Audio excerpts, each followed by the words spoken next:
بسم الله الرحمن الرحيم. السلام عليكم ورحمة الله وبركاته. طلاب المعهد العالي للهندسة التكنولوجيا بكفر الشيخ، قسم الهندسة الكهربائية الفرقة الثانية. أهلا بكم في مادة كمبيوتر اركتكتشر بنية الحاسب. في الجزء السابق من المحاضرة اللي هي المحاضرة الأولى كنا اتكلمنا عن جزء من تاريخ الكمبيوتر، وقلنا إن الإنسان هو أول كمبيوتر.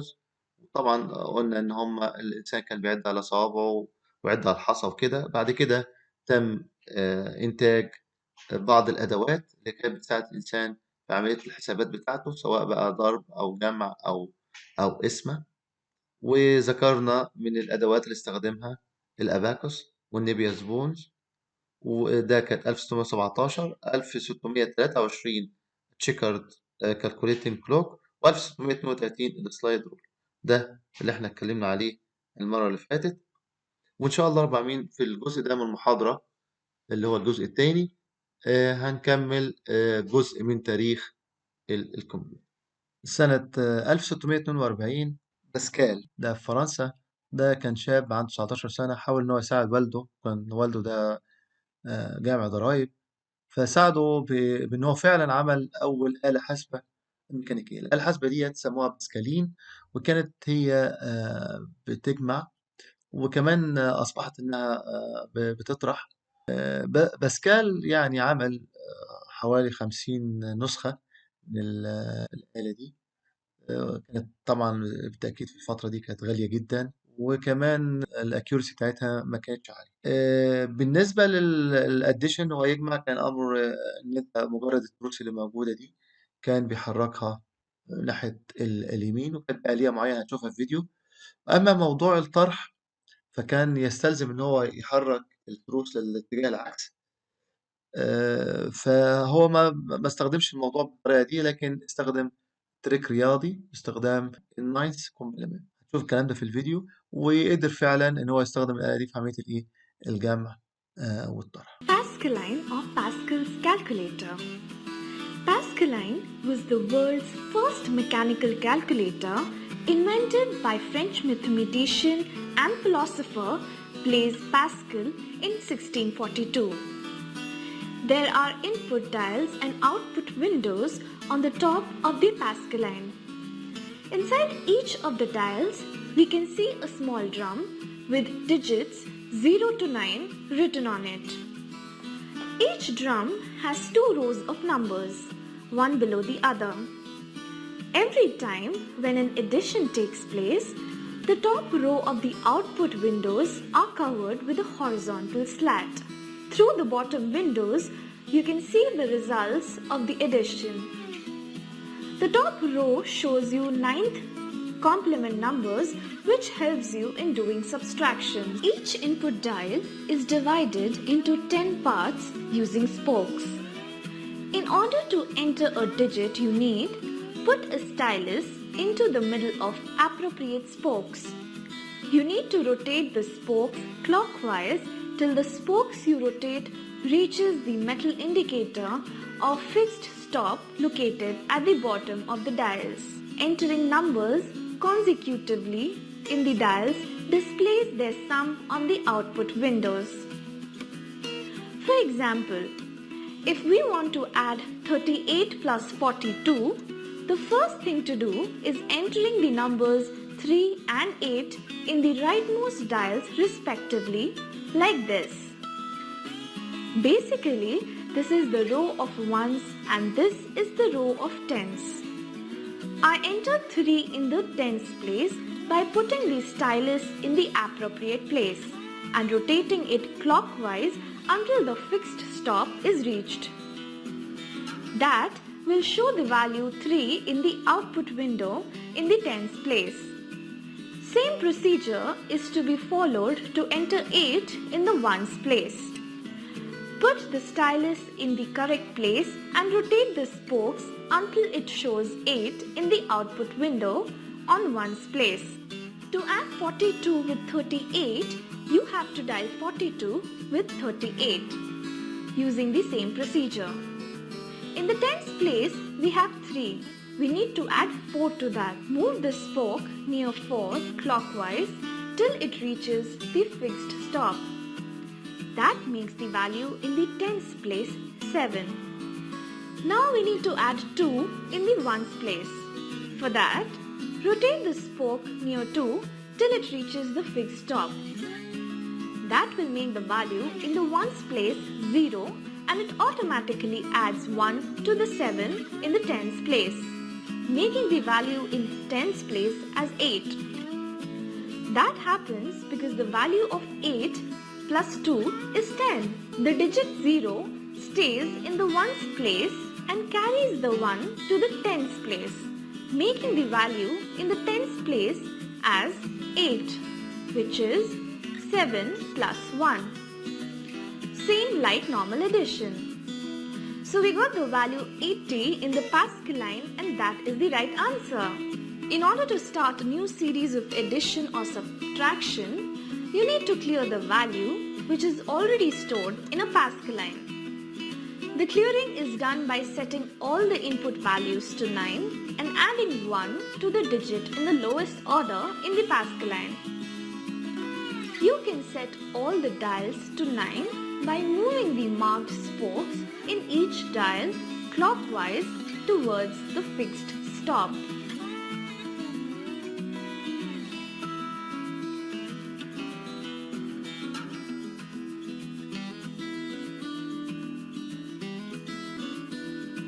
Adding 1 to the lowest order number actually causes a carry and sets all the output window values to 0. We can do subtraction with the Pascal's calculator by moving the horizontal slat to uncover the top row of output windows. That unveils a row of digits with the ninth complement values. If you want to subtract 50 from 80, you have to pull the slat down to unveil the ninth complements. Now, you have to enter the ninth complement of the minuend. Minuend is the number from which another number is to be subtracted. Here, the minuend is 80. If you don't remember the ninth complement of every number, don't worry. You can place the stylus in the middle of the specially marked spokes and rotate clockwise till it reaches the number you wish to enter. So we entered 80 in that manner. After entering 80 using the specially marked spokes in the Pascaline, we need to enter 50 in the normal way. When we enter 5 in the tens place, 3 is displayed in the output window. In ones place, we don't have to enter any number because the value to be entered in the ones place is 0. So the value in the ones place is 0 while subtracting 50 from 80. That displays the answer in the output windows, that is 30. Nous allons maintenant ouvrir la réplique de la Pascaline pour voir comment l'opération se fait. Donc on repart du 660 et on va voir comment s'opère donc l'addition des 60 comme on l'a fait tout à l'heure. On ouvre la platine de la Pascaline. Donc chaque inscripteur est relié à un engrenage dit engrenage moulin qui vient s'engrainer donc depuis sur le cylindre principal de transmission. Donc ici on retrouve les chiffres, les tambours et qui tournent. Et donc quand on retrouve notre 66 qui est là. Donc si j'ajoute 1, on voit 67, 68, et là on voit la petite masselotte qui monte portée par la transmission. Et donc 69, là elle est tout en haut, et quand on va passer la dizaine, on voit le reporter qui tombe, donc et là on est maintenant à 7 et 70. Je termine l'addition avec 2 et je retrouve mon 72 de tout à l'heure.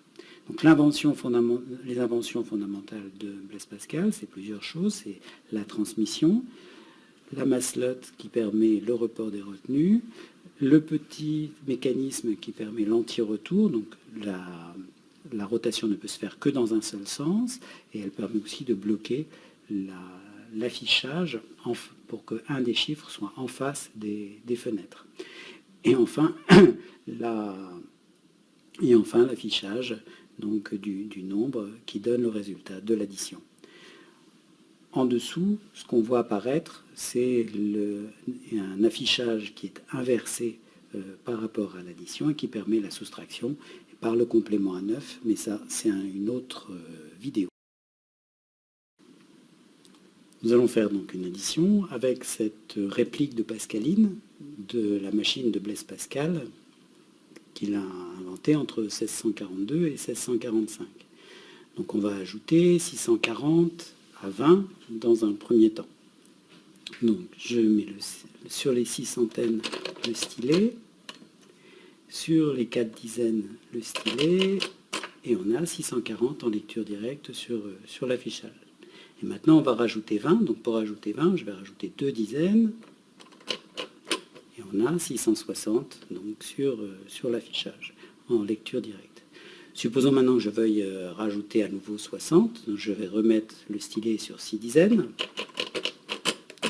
Et là on voit que 66 plus 6, ça fait 72, et donc on a bien un résultat de 720. Et l'invention principale de Blaise Pascal, c'est ce reporter qui a permis, donc, quand on est passé ici de 6 à 12, de reporter une centaine de plus pour faire le bon résultat, 720. بعد باسكال جه لايبنز واخترع آلة ميكانيكية برضه، آلة حاسبة ميكانيكية. والآلة الحاسبة الميكانيكية دي ما كانتش بتعتمد على التروس، كانت بتعتمد على الدرام اللي انتم شايفينها هنا معايا. واستطاع لايبنز ان هو يعمل آلة حاسبة ميكانيكية زي ما هتشوف في الفيديو، وسموها ستيب روكنر. والآلة الحاسبة دي كانت عندها الإمكانية إنها تجمع وتضرب وتطرح وتقسم. والكلام ده بدأ بإن هو اخترع الدرام دي سنة 1673، وإن هو انتهى بالستيب روكنر سنة 1694. الجديد في الموضوع ده إن الآلة دي قعدت لغاية تقريبا السبعينات، يمكن أكتر.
Alright, so this is my pinwheel mechanical calculator that I recently purchased online. It's last produced in 1958, this particular model in Italy. And it's in fairly good condition considering it's at least 56 years old. So basically with mechanical calculators you have a few simple things for each model. And it's going to have an input counter, which is this one here. And you input numbers by turning these dials. And you can clear that with this little lever here. And down here you have your output. And over here you have your turn counter. Now to reset that, pull this lever. It resets both of them. And whenever you start using it, you're going to want to move the center, the bottom display all the way to the left so that the first digit lines up with the first digit of the input. So to do that, you would use this little rocker back here, and you could do that, or it has a little release button here, and that lets you slide it yourself. But in most cases, you're going to want to use this, unless you're just, opening it up. Now, how it works is pretty simple. You pull this lever out and rotate it clockwise to do addition and multiplication, and counterclockwise to do subtraction and division. So as you notice, every time I turn it, the turn counter goes up by 1. So I'll keep doing that, and it just keeps going up. But the input is 0, the output is going to be 0, because 0 plus 0 is 0. So I'm going to reset that, and let's do a basic addition. So 2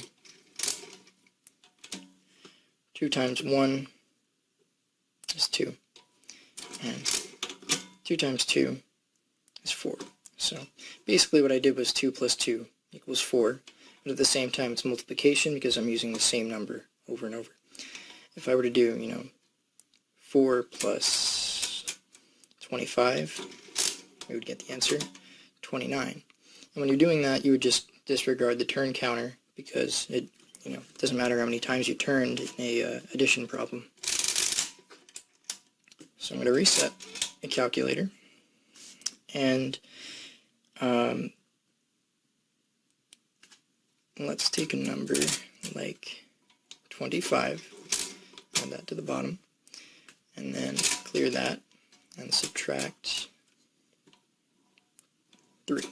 So we'll go counterclockwise, and that subtracted 3 from 25, and we end up with 22. You could do much bigger numbers and it goes just as fast. Here, I'll enter a random number.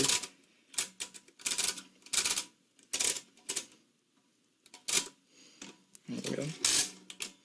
And it's a little louder when you do that, but it does add up just as fast as any other operation. So it's very fast and accurate, which is something that's really impressive for a totally mechanical design. So just do a few multiplications.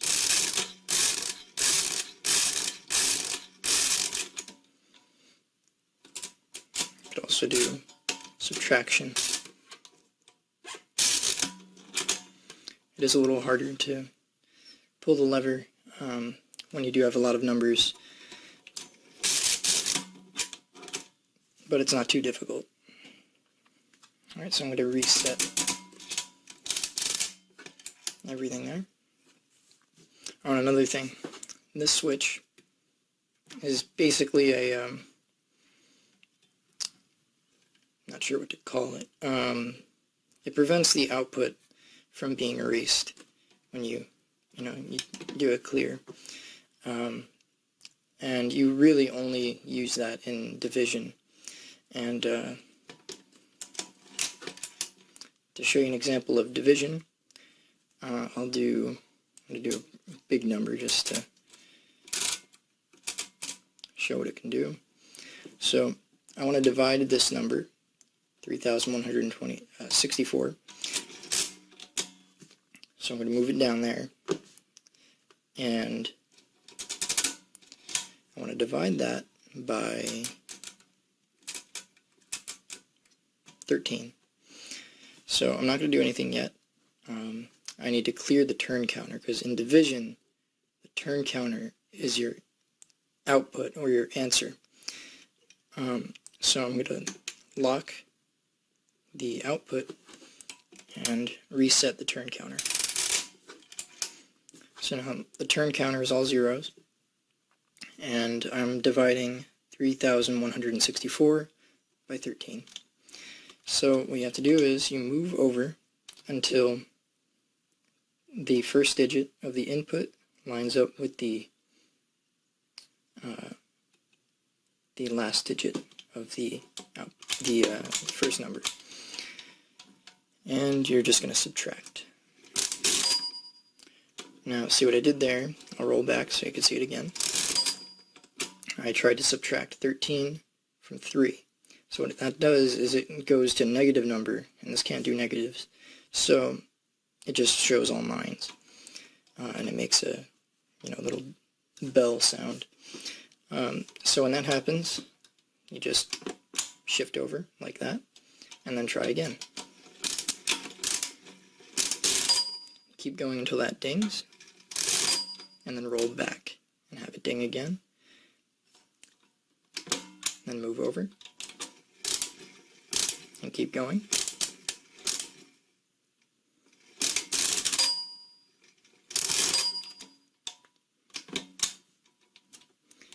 Then again.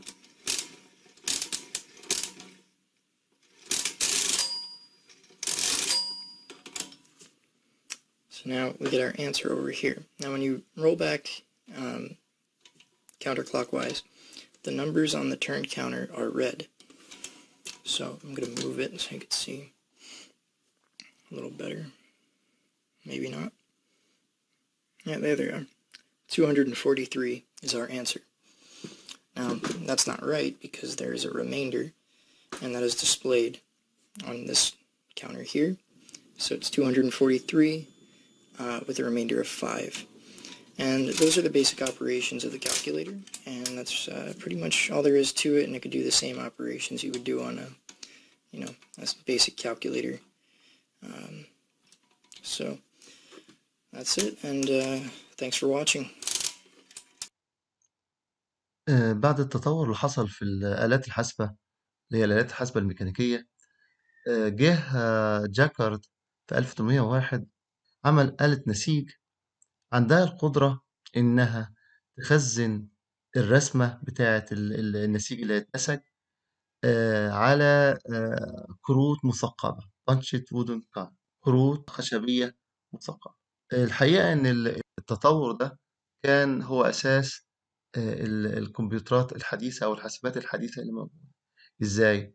هو حط الكونسبت بتاع أو المفهوم بتاع الستورج اللي هو التخزين، ده واحد. والكونسبت التاني اللي هو وحدة المعالجة المركزية اللي هو المسؤول عن تنفيذ كل العمليات اللي المفروض تكون في الكمبيوتر.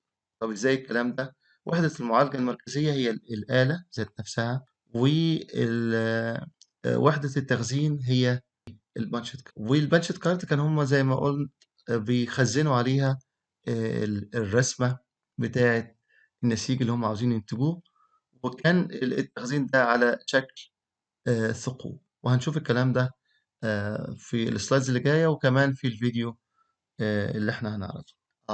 هنا دي الكروت المثقبة، وزي ما انتم شايفين دي كارت ورا كارت ومثقبة. والتثقيب ده هو طبعا بيقوم بيه واحد ماهر جدا، بحيث ان هو الرسمة اللي المفروض تطلع على النسيج تتحول إلى ثقوب زي ما انتم شايفين كده. طبعا بتاخد مراحل ان هو الراجل المصمم بتاع الرسمة او اللي بيسموها الباترن يبدأ يرسم الكلام ده على ورق، وبعد كده ينقل الرسمة بتاعته اللي هو الثقوب اللي هو حددها، ينقلها على الكروت ديت ويبدأ يثقبها.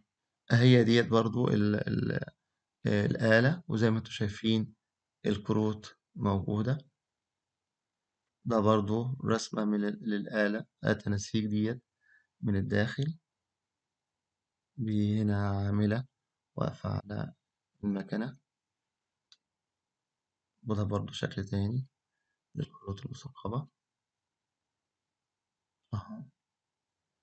تمام.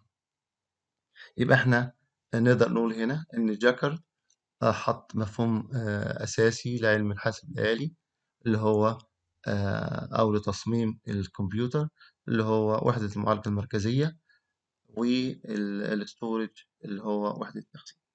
Today, we are featuring 200 years old Jacquard Loom technology invented by Joseph Marie Jacquard, which uses the punch card technique to design the fabric. It was later adopted by a computer system. You can call Jacquard as the forefather of a modern-day computer. First, the fabric design is translated to graph paper. Then the design is transferred to the punch card by a skilled craftsman.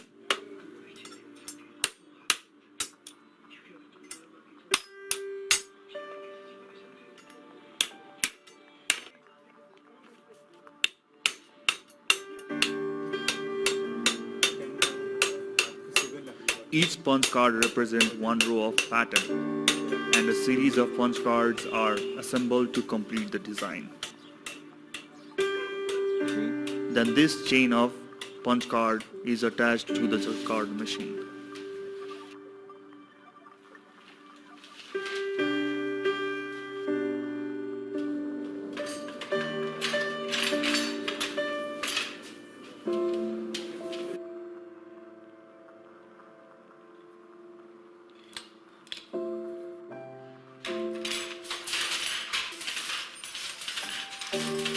The holes in card select threads per pattern and allows the hooks to pass.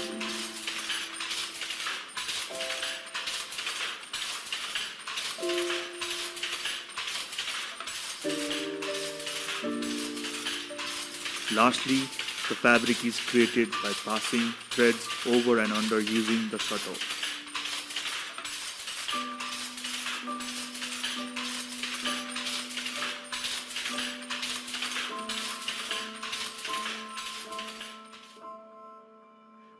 These are some of the patterns created here at Pascaline Studio.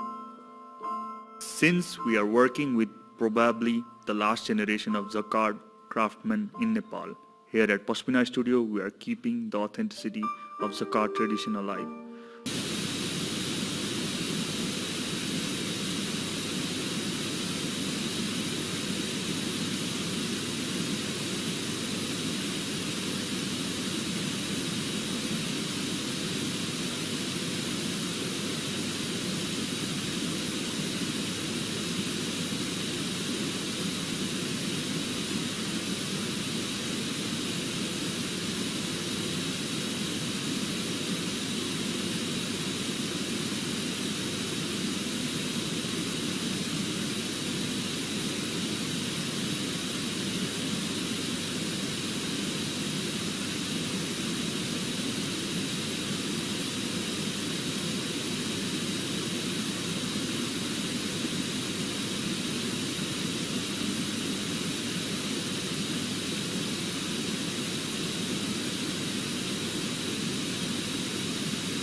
This is a mechanical Jacquard loom.